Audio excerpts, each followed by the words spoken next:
ज्ञान the treasure में आपका स्वागत है। और हम आपको सीरियल अशोक की बात कर रहे हैं, चक्रवर्ती अशोक सम्राट। उस सीरियल से जुड़ी हम आपको कुछ बातें बताएंगे जो सम्राट अशोक के इतिहास से मेल नहीं खाती है। आप इसको कल्पना के लिए या जो भी कह लीजिए।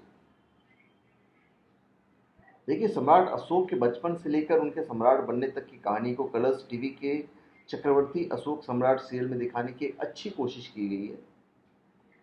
पर सम्राट अशोक के जीवन से जुड़ी कई बातें ऐसी हैं जो चक्रवर्ती अशोक सम्राट सीरियल और वास्तविक इतिहास से मेल नहीं खाती है। सम्राट अशोक को भारत ही नहीं बल्कि पूरे संसार का सबसे महान सम्राट माना जाता है, जिसने न केवल पूरे अखंड भारत पर एक छत्र राज किया है अपितु बौद्ध धर्म को दुनिया के कई देशों तक पहुंचाया है। अशोक के जन्म से लेकर उसके राजा बनने का इतिहास और कलिंग युद्ध के पश्चात बौद्ध धर्म अपनाने की कहानी इतिहासकारों के लिए एक बहुत ही रोचक विषय रहा है।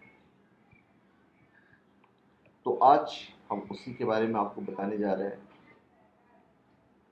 हालांकि यह धारावाहिक अब कलर्स टीवी पर पूरा हो चुका है और काफ़ी दिन तक चला है।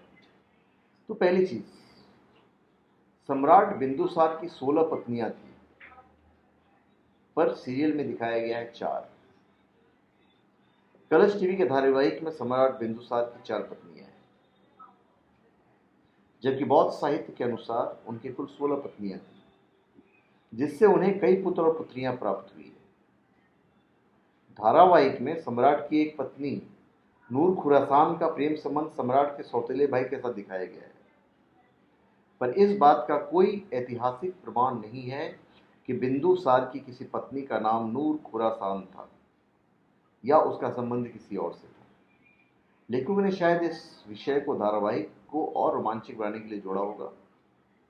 और अगर वो लोग देख रहे हैं हमारे वीडियोस को, तो हम चाहेंगे वो कमेंट करके उसे सही करें कि मैं गलत हूं। सम्राट बिंदुसार जानते थे कि अशोक उनका पुत्र है। सम्राट अशोक का जन्म राजमहल में हुआ था और ये सम्राट बिंदुसार के बड़े पुत्रों में से एक थे। सीरियल के अनुसार सम्राट अशोक का जन्म एक गांव में हुआ था और उनके जो पिता बिंदुसार थे कुछ सालों तक इस बात से अपरिचित थे कि अशोक उनका पुत्र है। पर यह बात बिल्कुल गलत है। इस पे भी हम चाहेंगे कि वो अपने कमेंट दें अगर वो सही है, अगर वो लोग देख रहे हैं तो। उसके बाद आचार्य चाणक्य का कत्ल नहीं हुआ था। चक्रवर्ती अशोक सम्राट सीरियल के एपिसोड नंबर 218 के अनुसार हेलेन और कुछ साजिशकर्ताओं ने मिलकर आचार्य चाणक्य की हत्या कर दी, परंतु एक्चुअली में ऐसा कोई प्रमाणित ऐतिहासिक प्रमाण नहीं है जिसमें यह वर्णन हो कि आचार्य चाणक्य की हत्या की गई है।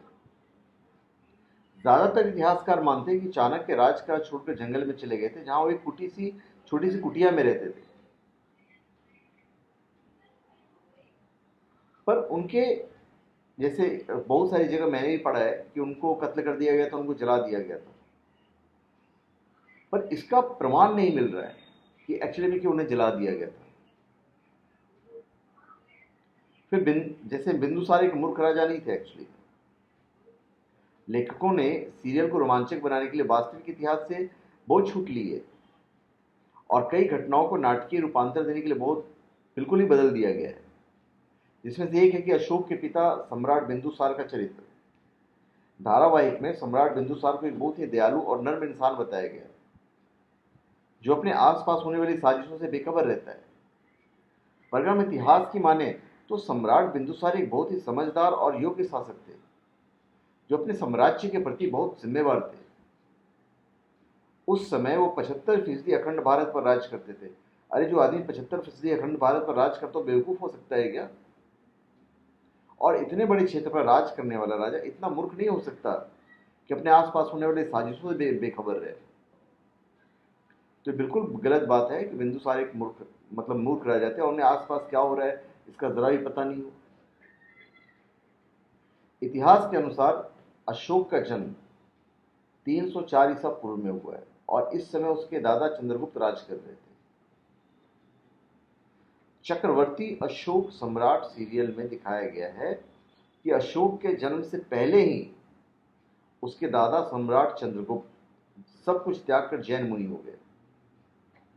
परंतु सच यह है कि अशोक के जन्म के 6वें वर्ष यानी कि 298 ईसा पूर्व में सम्राट चंद्रगुप्त ने राज छोड़ा था। इतिहास में इस बात का कोई उल्लेख नहीं है कि आचार्य चाणक्य ने सम्राट अशोक को शिक्षा दी थी, कहीं ऐसा नहीं है। चक्रवर्ती अशोक सम्राट सीरियल के अनुसार आचार्य चाणक्य ने अशोक में एक योग्य शासक के गुण देखकर उसे राजनीति और कूटनीति की शिक्षा देनी शुरू कर दी थी। परंतु सत्य यह है कि इस बात का कोई ऐतिहासिक प्रमाण नहीं है कि आचार्य चाणक्य ने अशोक को किसी प्रकार की शिक्षा दी थी। यहां तक इतिहास में कोई ऐसा उल्लेख ही नहीं मिलता जिसमें अशोक और चाणक्य की किसी प्रकार की मुलाकात का वर्णन हो। पर यह तथ्य जरूर गौर करने लायक है कि आचार्य चाणक्य की मृत्यु तब हुई थी जब अशोक 21 वर्ष के थे। इसलिए यह जरूर संभव है कि उस समय दोनों एक दूसरे से अच्छी तरह से परिचित होंगे। तो ये कुछ बातें हैं सीरियल की और एक्चुअल इतिहास की जो हजम नहीं होती। तो धन्यवाद, आप हमारे चैनल पे सब्सक्राइब करें और अपने कमेंट दीजिए। धन्यवाद।